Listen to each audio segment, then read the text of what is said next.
Hello बच्चों, मैं हूँ एस एन राय सर फिजिक्स वाले। और आज हम लोग करने जा रहे हैं करंट इलेक्ट्रिसिटी के 3 बढ़िया ज़बरदस्त वाला क्वेश्चन जो नीट 2025 में आया था। इसमें लोग फंस गए थे।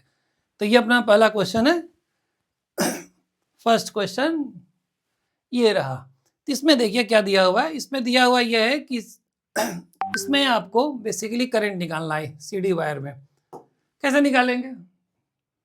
अब देखिए, कुछ नहीं करना इसमें। यहां से मेन सर्किट करंट निकालते हैं सबसे पहले। तो हमें चाहिए ए और बी के अक्रॉस इक्विवेलेंट रेजिस्टेंस। सी और डी करने के लिए दो अलग अलग सिंबॉलिक पॉइंट्स है, बट है बेसिकली एक ही पॉइंट।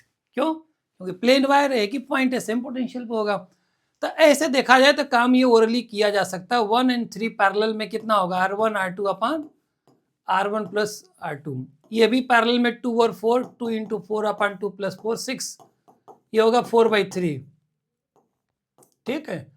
तो ए बी के क्रॉस इक्विवेलेंट रेजिस्टेंस कितना हुआ बेटा? अब देखो, ये जो दोनों सीरीज बनेंगे लास्ट में एकदम जाके ऐसे, दोनों पैरेलल वाले लास्ट में जाके क्या बनेंगे? सीरीज में। तो इक्विवेलेंट कितना हो जाएगा? 3/4 प्लस 4/3। जितना जल्दी जल्दी कैलकुलेशन करेगा ये आ जाएगा 25/12 ओम। तो मेन सर्किट करंट आई कितनी आई? आई आ गई अपनी टोटल वोल्टेज 50 वोल्ट अपन इक्विवेलेंट रेजिस्टेंस 25/12। तो ये कितना जाएगा? 24 एम्पियर करेंट। राइट? ठीक है, मस्त एकदम, बिल्कुल कुछ नहीं, एकदम सिंपल था। क्योंकि V इक्वल आई आर हमने लगाया, इसमें कोई रॉकेट साइंस नहीं है भाई। अब देखिए, अब क्या है कि जब दो रेजिस्टेंस यहाँ ये पैरेलल में, तो इनमें करंट का ही डिवीजन होगा, क्योंकि पैरेलल में वोल्टेज सेम होता है। ठीक? तो वोल्टेज सेम होता है, ये फॉर्मूला होता है। ये अगर सेम है तो करंट डिवाइड होगा इनवर्स रेशियो ऑफ रेजिस्टेंस में। आप ऐसे भी कर सकते हो, जैसे मान लीजिए इसमें I1 गई, इसमें I2 गई, तो आप कह सकते हैं I1 into 1 I into R का फॉर्मूला, I2 इंटू 3, ये दोनों इक्वल है। और टोटल I1 I2 का सम कितना है? 24। तो आप इसको सॉल्व करोगे तो टाइम लगेगा, बट हमको चूंकि कंपटीशन में टाइम सेविंग मेथड यूज करना चाहिए। तो इनवर्स रेशियो का मतलब क्या? हम I1 देखिए डायरेक्ट निकाल रहे हैं, 24 को डिवाइड करना है उल्टे रेशियो में। मतलब 1 में करंट निकालेंगे तो ऊपर 3 लेंगे नीचे वाला, और 3 + 1 4। तो ये कितना आ जाएगा? 18 एम्पियर। सिमिलरली देखो I2 कितना आ जाएगा? 24 को डिवाइड करना है, अब इसमें निकालना है तो ऊपर वाला लेंगे, 1/1 + 4 हो जाएगा टोटल, तो आ जाएगा 6 एम्पियर। I3 निकालना, मान लीजिए इसमें I3 आपका दो, तो I3 निकालना है तो करंट तो भाई इधर भी तो लौट के 24 ही आएगी टोटल में, तो डिवाइड हुई होगी पैरेलल में। तो 2 वाले में निकालना है, 24 का डिवीजन करना है, तो हम रखेंगे ऊपर 4 और नीचे रखेंगे 4 + 2 6। ठीक है, और 6 से कटाएंगे तो ये 4 4 4 जा 16 एम्पियर। अब देखो, इसमें गई 18 एम्पियर, इसमें हम बोल रहे हैं इसमें गई 18 एम्पियर 24 में से, इसमें निकाले हो आप 16 एम्पियर। तो भाई दो कहाँ गई? जंक्शन रूल के हिसाब से 2 एम्पियर इसमें गई, सी से डी के क्रॉस। एक तो ये मेथड है बेसिकली। बाकी ऐसे भी आप लगा सकते थे कि इनका पैरेलल निकाले थे, इनका भी पैरेलल निकाले थे, तो दो रेजिस्टेंस ऐसे सीरीज में आएंगे, टोटल वोल्टेज 50 अप्लाई किया है, तो सीरीज में दोनों में करंट सेम होगा, तो वोल्टेज जो डिवाइड होगा वो करंट सेम होने की वजह से रेजिस्टेंस के डायरेक्ट रेशियो में, तो दोनों में वोल्टेज निकाल लेंगे, तो इस पर जो निकालेंगे वही इस पर भी आएगा, इस पर निकालेंगे वही इस पर आएगा, और V = IR लगा के I = V/R से हर जगह करंट निकाल देंगे। उसके बाद ये डिस्ट्रीब्यूशन अपने आप पता चलेगा। राइट? तो ये हमारा आंसर हुआ फिलहाल के लिए 2 एम्पियर। नेक्स्ट क्वेश्चन पे आते हैं। ठीक है, क्लियर? ये बहुत ही एक आसान सा क्वेश्चन था 25 में। Current passing through the battery निकालना है, बहुत सिंपल सा एक सर्किट दिया हुआ है। अब देखिए, यहाँ करंट निकालना है, अगर मेन सर्किट बैटरी से कितनी करंट आ रही है, तो देखो बैटरी के क्रॉस इक्विवेलेंट रेजिस्टेंस निकाल दो आप, और आप लगा दो फॉर्मूला I = V/, पूरे बैटरी के क्रॉस। मान लो ये पॉइंट ए है, अपने मन से मान लो, ठीक है, ये पॉइंट कोई बी मान लो, बी दिया है तो आप कुछ और पॉइंट मान लो, ठीक है, जो भी मान लो, इसके अक्रॉस आप इक्विवेलेंट रेजिस्टेंस निकालो।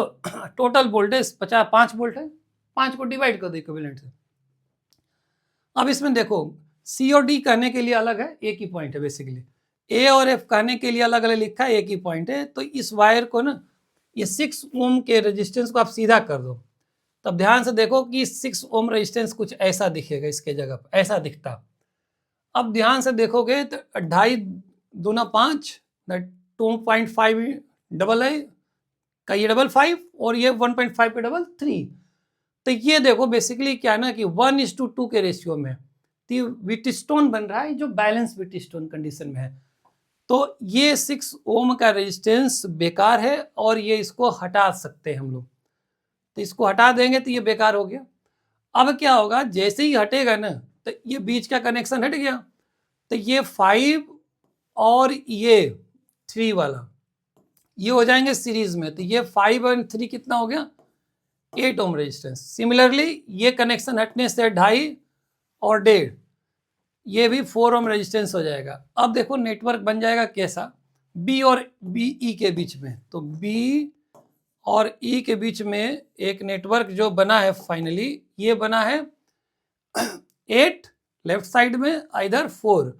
8 और 4 किस में है, ऐसे 8 और ये 4 ऐसे हो गया पैरेलल ग्रुपिंग में। तो पैरेलल ग्रुपिंग में होगा तो 8 × 4 अपान 8 + 4 यह आएगा आपका 8/3 ओम रेजिस्टेंस। मतलब हमने बी और ई के बीच में बस इतने नेटवर्क का निकाला है। अब देखिए 8/3 का ये रेजिस्टेंस बी और ई के बीच में। अब देखिए ये यहां से गया 1.5 ये 7 ओम का रेजिस्टेंस, ऐसे आप इकट्ठे बना लो। यहाँ आ गए और यहाँ पे एक बैटरी का निगेटिव टर्मिनल और पॉजिटिव टर्मिनल 5 वोल्ट का, और फिर आगे इसका 1/3 ओम का रेजिस्टेंस भी है। अब ध्यान से देखो, सिंपल सा सर्किट बन गया, ठीक है, ध्यान से देखिए आप इसको। 1/3, अब देखिए जो भी करंट जाएगी इसमें, अब पूरे ब्रांच सीरीज में है, सब सेम करंट जाएगी एकदम। तो आई कितना निकल जाएगा, तो total voltage 5 upon equivalent resistance 8/3 + 1/3 9/3। 9/3 means 3 and 7 10, तो कितना आ गया 0.5 एम्पियर। ये आंसर आपका रहा। बढ़िया क्वेश्चन था, सिंपल था, और ऐसे भी नहीं कि एग्जाम में सिंपल ही क्वेश्चन आते हैं। अगला थर्ड जो क्वेश्चन है, तो ये तो एकदम ही इजी क्वेश्चन था, आराम से बनाया जा सकता है इसको ओरली। फिलहाल हम लोग ओरली तो नहीं बनाएंगे, ऐसे सॉल्व करेंगे। क्वेश्चन समझना है, इसमें बहुत ज़्यादा बड़ा टास्क होता है फिजिक्स में।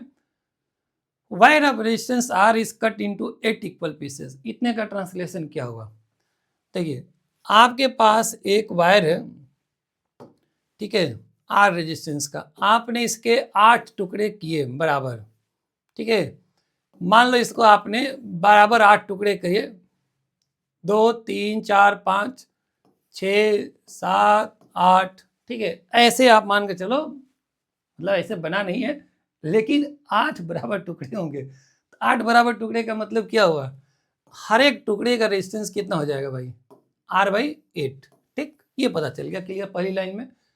अब कह रहा है कि इससे हमने क्या किया, from this pieces 2 equivalent resistances are made by adding 4 of this together in parallel. मतलब कि 8 जो टुकड़े थे ना बेसिकली, उनमें से कहता है कि इसमें से हमने 2 पीस लिए, 2 equivalent resistance made by adding 4 of this. 4 को एक बनाया सेट, एक 4 का दूसरा सेट बनाया, 2 सेट लिखा भी आ गया। Then these 2 sets are added in series, बाद में सीरीज जोड़ दिया। तो अब देखिए 4 का ये सेट हुआ, R/4 R/4 R/4 R/4 का 4 सेट हुआ, ये भी R/4 R/4 R/4 R/4 का 4 सेट हुआ। ये चारों का जो इक्विवेलेंट रेजिस्टेंस होगा वो 1 का डिवाइडेड बाई 4 ठीक है। तो 1 का कितना है, R/8। तो एक जो पूरा सेट 4 सेट, मतलब 4 रेजिस्टेंस का जो सेट आया 1 सेट, 1 सेट का कितना हुआ, 1 का R/8 था, और 4 थे ऐसे तो 1/4 हो गया, क्योंकि हमारे पास पता है पैरेलल में अगर इक्वल रेजिस्टेंस R है, उनकी संख्या n है, आइडेंटिकल रेजिस्टेंस, तो इक्विवेलेंट कितना हो जाएगा R/n। तो 1 का R/8, चारों का कितना होगा R/8 का 1/4, ठीक।